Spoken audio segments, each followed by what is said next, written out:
How's it going, guys? Here we are with the C2GS Season 0 Week 9, I believe.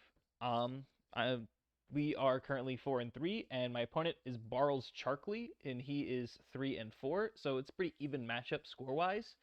So yeah, let's get right into the team. I'm not actually bringing Zera Aura this week, and part of the reason for that is it was on my team originally. It was in this Rose Raid slot here, but I noticed that it wasn't really doing that much. Like, it was still being outsped by like +2 Minior, Scarf Nidoking, stuff like that. And I was also noticing that I was fairly weak to Rotom. Like, everything that switches into it doesn't really want to get burned, and I was like not really feeling that. So I decided to add Rose Raid to my team as my check for Rotom, basically. So yeah, this is Rose Raid. We wall the Rotom pretty easily, I think. We're max HP so that he can't break a substitute unless he has offensive investment, and I'm expecting it to be a bulky Rotom this week. We have 224 speed EVs with a timid nature. It lets us outspeed any Rotom, even if it's max speed. And the idea is we can get a sub up on the Rotom, and then we can potentially go for a Leech Seed. Giga Drain hits the Rotom really hard. It does around half to especially defensive Rotom, and it does like 2/3 to a physically defensive Rotom. So it's gonna be usually a 2-hit KO, I would think. Shadow Balls are gonna be our coverage move for Marowak. It does about 3/4 to it, I would say. And we always outspeed it, so we can KO it if it's already been shipped. We're running Natural Cure here instead of Technician plus Hidden Power Ghost, and the reason for that is because Rotom could potentially paralyze us if we switch in, and I would really like this thing to not be paralyzed, and giving this Natural Cure over Technician doesn't really come at that much cost because this thing already learns Shadow Ball. So it's not really like, and it's not that much weaker than Hidden Power Ghost, right? So we're not really losing that much, and we're gaining paralysis prevention, right? Because he could paralyze us before we get a sub up if possible.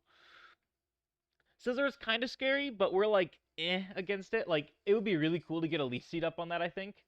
Um, but the problem is Bullet Punch and Dual Wing Beat are both options that it can run, and we can't really wall that even if we have a sub up because of that.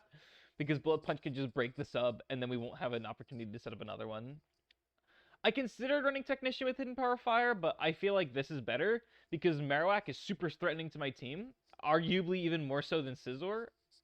So I wanted to make sure that I had a lot of like measures against it, right?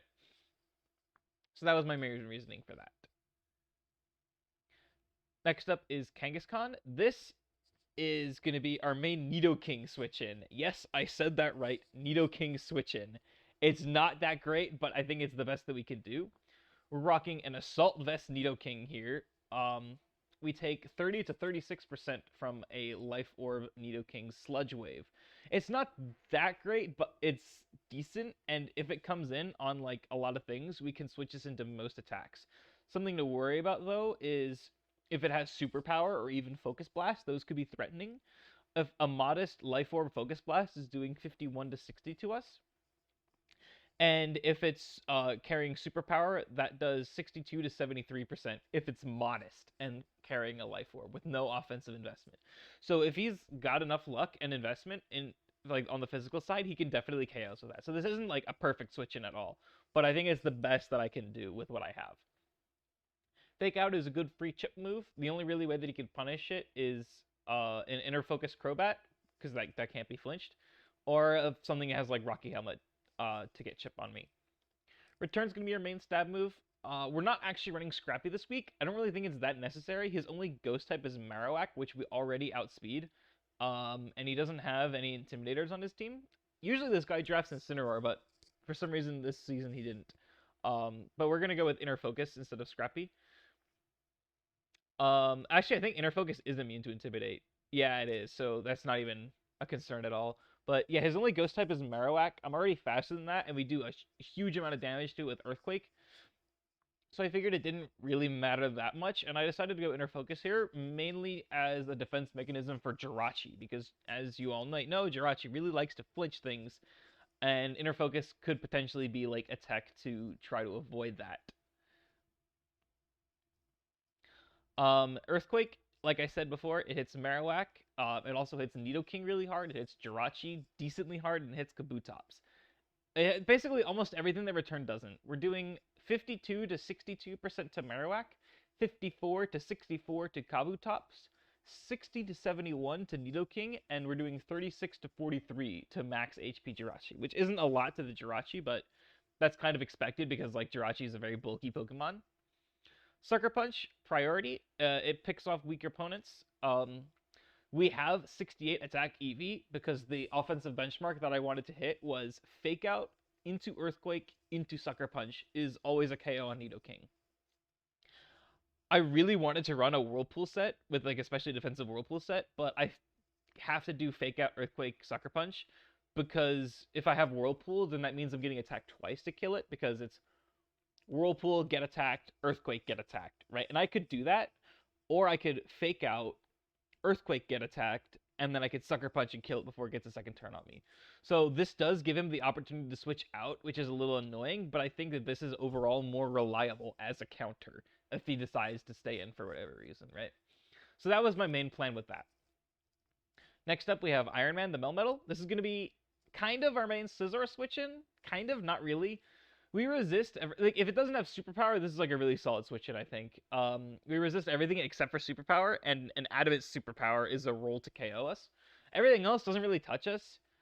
Kind of banking on him not really having it, but it's really set dependent because like there's like Scizor, Mega Scizor can have like a lot of really strong moves, but the problem with it is it can't run all of them, especially if it wants to run Swords Dance and Roost. So there's like a lot of things that it can run, and we can't really have one Mon be prepared for all of them, but we can have a bunch of Mons be prepared for some of them, right? That's the main idea we have going for this here. So this thing also switches into Glycopod fairly well. An Adamant Liquidation does 24 to 28% to us, and an Adamant Drill Run does 30 to 36 to us. If it has Focus Blast, it could be scary, and Uninvested Focus Blast is doing more than both of those, is doing 40 to 46 to us, which is a good chunk. There's a lot of things on his team that I want to Thunder Wave. That's why we're carrying it this week. If we can get one off on Scizor, that would be nice. I would also appreciate a burn too with Slowbro Scald, but I would also kind of want to Thunder Wave it. Same with Glycopod. I'd be down with paralyzing the Marowak too because that makes Melmetal outspeed it. Like I said before, the Marowak is really, really scary to my team. I don't think there's any Pokemon that's ever been created that is a safe switch into Marowak. So it's going to be really important for me to cripple and chip it as much as possible. And it's especially worrisome for us because we don't have any Ghost or Dark type Pokemon. So we can't really hit it the Ghost side super effectively with a strong staff move. So that's something we have to be aware of. We have Double Iron Bash. It's a really strong stab move, and it's going to have a 51% chance to flinch anything that's slower than us. I think that's good synergy with Thunder Wave. He doesn't have, like, he has some fast Pokemon, but he also has a lot of slow Pokemon that I think this Melmetal can really take advantage of. Double Iron Bash is usually a 2-hit KO on Marowak, and it's an easy 3-hit KO on an offensive Mega Scizor. And it also is a KO on Nidoking if it switches into us. Earthquake is a good secondary stab. It's a roll to 1-hit KO the Marowak, which we outspeed, like I said, if it's paralyzed. And again, it's a KO on the Nidoking, right? Thunder Punch is our way of hitting Glycopod. We do... Originally, this was like Superpower as like a slightly stronger nuke for Scizor, but it's not really doing that much more to Scizor, and I would like the ability to hit Glycopod. This does at least half of its max HP, so like if we get a Thunder Punch off on this, it's always going to activate its emergency exit or kill it.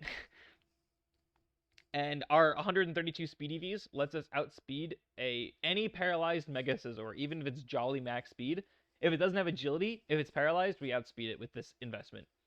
We also barely exactly outspeed a 0 speed Electros, or even a slow Jirachi set, right? And we have a neat thing where Double Iron Bash into Earthquakes kills especially defensive Jirachi, so that's good.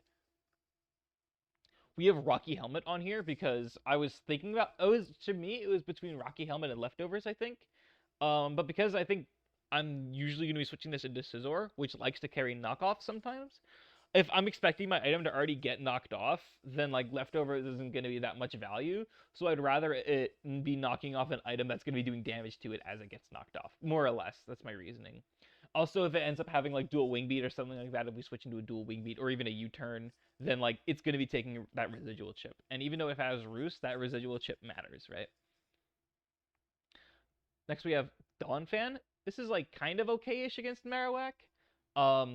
An Adamant Marowak Flare Blitz does 54 to 64% to us, which is still a yikes. Like, if you can't switch into it, nothing can switch into Marowak, right? If he's able to predict my switch in, then nothing can switch into Marowak. It's literally impossible. Um, if I can predict his moves, then like that's fine, but I can't reliably do that, right? It's also decently good against Crobat defensively. It can Toxic us, which is sad, but we resist pretty much everything else and we threaten it with a Stone Edge. It can taunt us too, which is pretty unfortunate because it'll prevent us from getting Stealth Rocks up.